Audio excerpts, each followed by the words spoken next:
My fiance and I recently bought a house together. We got basic things from his family as housewarming gifts. His grandmother gifted us a huge package of laundry detergent. Now here's where the problem starts. And I used to be highly allergic to most laundry detergents. I'm not talking about some uncomfortable itchiness or whatever, but vomiting, diarrhea, losing my eyesight temporarily, and at the end, my consciousness. I've been hospitalized for this multiple times. Right now, we are using two brands that I'm not allergic to. He keeps complaining that they don't smell that good, which might be true. They aren't really fragrant, and I know he used to drown his clothes in fabric softener to make them smell nice. I offered to slowly start trying new laundry detergents because he keeps complaining, and those two aren't easily accessible in his home country, but definitely not in the foreseeable future. I am 8 months pregnant and very afraid of the possible consequences. Also, we still have more than enough of the safe ones anyways, he agreed. And I thought the topic was done, but then his brother gifted us baby clothes. My fiancé kept commenting on how good they smelled and how badly he wants our clothes to smell like this. I sorted through them, and after I was around halfway done, I noticed that I felt kind of off. My hands felt weird, and my body felt wrong. After that, I watched every body part that touched those clothes and refused to touch them without gloves. My fiancé bought them for me, so he definitely knows that I am still allergic to some detergents. Well, he still decided to use the gifted laundry detergent on our towels. I didn't notice until I started folding them and putting them away. My hands started to get hot and kind of numb and itchy at first. I was afraid that I am now allergic to one of the SAs, until I noticed the gifted one was opened and kind of shoved into a corner. Our other two are also opened and readily available. I just don't get it. I texted him and asked if he used the gifted laundry detergent for anything. He said, "Yes, what's the big deal?" I told him that's not funny, and he is potentially playing with the life of our unborn son and mine. I asked him why he thought that now of all times is the right time to test my allergy again. He called me a drama queen and ignored me, so I changed my will. My fiancé gets nothing now, neither my part of the house nor my other assets.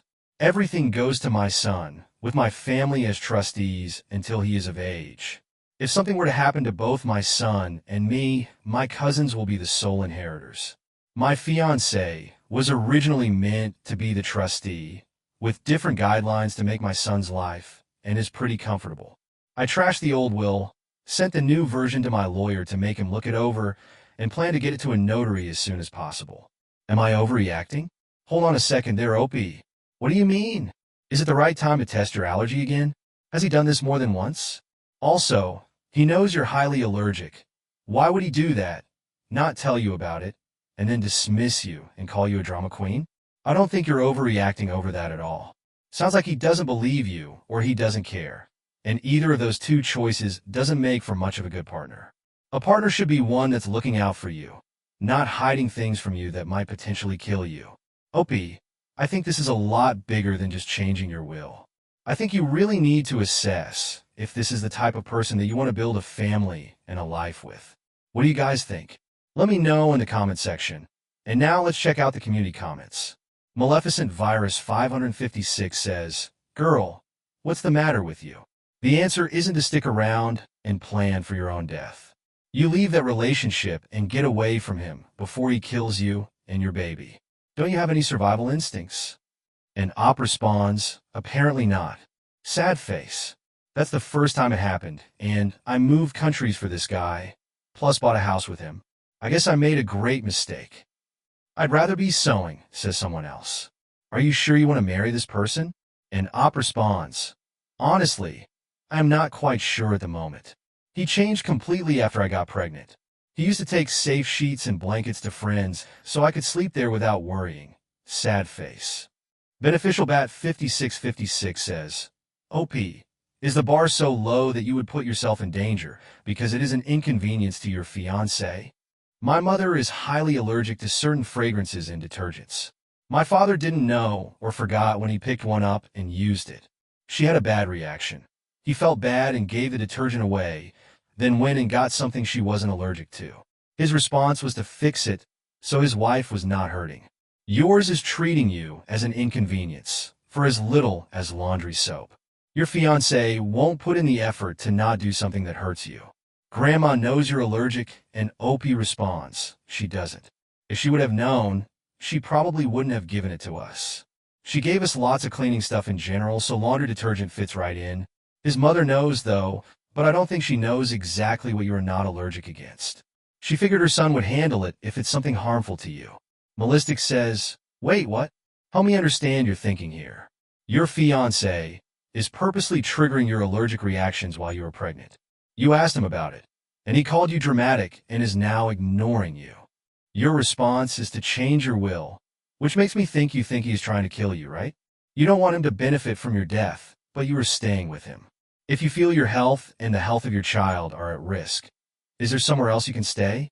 Can you talk to your doctor? Have your doctor talk to your fiancé. Do you even trust him with your health and safety? If not, I don't see this leading to a happy ending, will or no will. It seems like there are a lot of missing steps between what happened and your response. And Op responds, I am not thinking he is trying to kill me. I had set up my will before childbirth, as we aren't married and won't be before our son is born. I am afraid of me dying during childbirth, and I wanted to make sure that both of them would have a comfortable life. I just can't trust him to take care of that amount of assets if he so easily disregards my or our health. I still made sure my son will get taken care of and they can keep living in this house, but he won't be able to decide that asset X is to be sold so they can move wherever. He would have to involve my family because he has shown me that he doesn't have the best interest for our son at heart, if that makes any sense and isn't just my pregnant interpretation of the things that occurred. Well, the community is questioning the whole relationship and if Op should stay or not. Op was able to clarify her mindset as to why she changed the will. So now, let's move on to the first of two updates to see what happened next. Hey, it's been a while, and I wanted to give you all an update. Honestly, a lot has happened. I had a rather uneventful conversation with him after he returned home. He justified his usage of the laundry detergent with the presence of cleaning towels in between the normal towels. I asked him how that matters. Well, apparently it's because I wasn't going to dry myself with those. I wasn't satisfied with that answer and asked about the normal towels, as there were only 2 for cleaning and over 10 normal ones, and how the smell of cleaning towels is even relevant because, like he said, they are for cleaning. He didn't answer and started ignoring me. That was answer enough for me, though. I knew it was BS, but I don't know. I kind of hoped for a better excuse. I was kind of withdrawn from him at this point and decided to watch his behavior towards me to figure out what was going on. I thought that I might get an answer somehow, somewhere, because he was my best friend, and I just didn't want to believe that I mattered that little to him. The next incident happened soon after. I was carrying back a rather heavy drawer I had to deep clean. Mealworms escaped the enclosure, and I am using them as food for my spider. As the drawer was so heavy, I struggled a lot, but he was busy working on some shelf. I asked him if he could help me, but he didn't react. So, I asked him where I should put the drawer, as he was sitting in front of the shelf thingy where it belongs. He told me to just put it on the floor, so I did. What I didn't see in time, though, was my Care Here German vacuum cleaner. I put the drawer on the vacuum tube. Nothing broke, and even if it's mine, he wasn't using it at the moment or anything. It was just laying on the middle of the room. He lost his crap. He asked me if I can't even use my one brain cell and other stuff, implying I am dumb. That hurt more than I would like to admit. I started silently crying and went to the living room. He followed me quite some time later, got upset with me because I was still sad, and said it was just a joke. I told him I didn't find it funny, and it hurt me. If he could just apologize, please. Spoiler, he did not. Just said it was a joke, and we hadn't had an argument before. So he didn't say it out of spite, but in a joking manner. I wish I could say it stopped there, but I fell and had mild cramps, plus a bloody knee. I called him on the phone because I don't have any friends in this country yet, and he was the only one available. Plus, I knew his boss would let him go as he is a very kind man, and he was supposed to end his workday 30 minutes from then anyway. That's what he had told me, at least. I called him. He didn't pick up. I texted him. He didn't read my messages. He came home an hour late from work. He wasn't at work. He was visiting a friend whom he gave the laundry detergent to. He helped me, but even a stranger would have been kinder and told me to just lay down, as I am too dumb to walk, endangering our son's life. I just wanted to take a nap and lay down on the couch, as it was closer than the bedroom. Then he started to vacuum the house. I did it yesterday, plus mopped the floor, so there wasn't a lot to do. But he spent 40 plus minutes vacuuming right next to me, walking in circles, cleaning the same spots over and over. He was mumbling about how I didn't clean today, and how I am such a messy person. Yes, I do like to leave my shirt occasionally on a chair, but I've cleaned every day since I've been on maternity leave, and before that too. I would be comfortable with visitors at any given hour. After he finished vacuuming, he asked me about some mutt parts his grandmother put in our house weeks ago, asking me what I'm doing with them. I still don't understand what he meant by that. I told him his grandmother put them next to the vacuum cleaner, so much too I never clean and can't do anything right. If he would have ever decided to vacuum in the last weeks, he would have noticed them, but he decided to vacuum while I was doing badly and just needed a nap. He just doesn't like me anymore. I am heartbroken to say that, but he truly doesn't. At least our cat and dog have picked up on that. Our cat keeps his distance from him now and doesn't want to be petted, even biting and scratching him when he tries to cuddle. My beloved dog keeps himself between me and him, follows me around, and tries to avoid him. While he still wags his tail when he comes home, it's just not the same. I don't know how to describe it, but I don't recognize him anymore.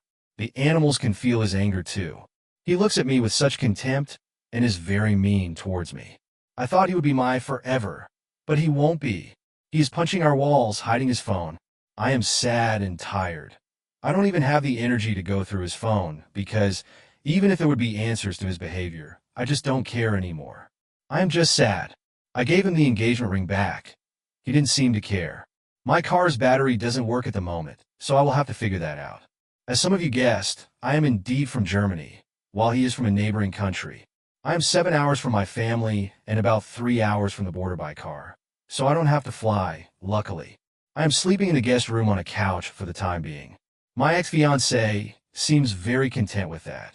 Now he's just on the phone constantly and leaves me be for the most part. Thank you for all your input, kind words, and DMS. For the people who claim this is fake, believe me, I wish it was. Well, we know the story doesn't end there, so let's move on to the final update to see how it does. Hello, it's me again. I got a lot of private messages asking for an update. I am fine, taking the circumstances into consideration. There were a few more verbal explosions from him, a lot of stress and crying, until I landed in the hospital and got an emergency C-section. But my son is safe and rather well now, so am I. I wasn't sure whom to contact, as my family thinks you can work out anything except physical abuse, so I can't. I reached out to old friends from school and university. They came in clutch and were really helpful, even though I had ignored them for so long. Some people were afraid that my car's battery got messed with. I can confidently say that it didn't. I just wasn't driving it for a very long time, and the winter is harsh here. We were able to jumpstart my car though. Custody, child support, and everything else will be a hassle to figure out, but I remain positive, especially because he doesn't seem that interested. He said, "Guess I really don't like children, even when they are my own, and calling him annoying for crying, etc. So, I don't think he will find me hard on that. My son and I are safe and back home, surrounded by love. I don't plan to keep him from his father, and I never will, but like I said, his father isn't really interested. I don't think he was ready to be a father. Maybe he will be someday, but considering his age, I don't think so. And yes, he is hanging out with a woman I wasn't supposed to worry about, but I know for a fact that she wants children and was complaining about that to him. So, who knows what's going on between them? I will never leave my home country for anyone ever again. Thank you again for your concern. This will probably be my last update. Smiley face. Well, OP, the good thing is that you and your son are okay, happy, and surrounded by love. So, good riddance to that idiot. Take care, OP, and thanks for sharing. And now, let's finish this video with a mood booster. Terrible manager collapses an entire department. I worked in an accounting department at a small business. My boss, Gary, was great and gave us lots of autonomy to get everything done. It was a small business, and over the years, as is common in small businesses, I picked up a number of duties that weren't strictly in my job description, but were pretty important. We also had a number of processes that were not well documented, but we were understaffed and not able to make any real changes. Things overall were pretty good, though, and our work flowed well, and everyone was happy. Not everyone, though. Gary's boss, Carl, recently had taken over as president of the company and wanted to slash costs. Gary was one of the highest paid employees, and Carl tried to get him to take a pay cut or a cut in hours. When Gary refused, Carl fired him and shortly replaced him with Matt, who was much less experienced and much less qualified. Around this time, I used my leverage with Carl to get a solid raise. I knew Carl would be looking to replace me soon, like he did Gary, but I was too essential to lose without Gary there either. I figured I had about 6 months, which lined up with about when I was planning to move out of state anyway. So, knowing that when I did leave, my coworkers would be stuck picking up the slack of my job, particularly all the ancillary stuff I had picked up that was not documented at all, I started writing a detailed manual for my own job when I had time here and there. I didn't really care for Matt or Carl, but I figured it would save my coworkers a lot of stress. Matt was a poor accountant and a worse manager. He was an awful micromanager with no concept of the bigger picture. Pretty quickly, he noticed that I was spending time doing all of these other duties not in my job description. He told me I was only to work on projects he assigned me directly. I tried to point out all the things that would not get done if I didn't do that. He was having none of it and told me not to worry about it, as it wasn't my job. "Sure thing, boss," I said, and I stopped doing anything except what he told me to do. As a result, the department started falling apart. Customer emails went unanswered. Software stopped working with no one to support it, and files weren't organized, etc.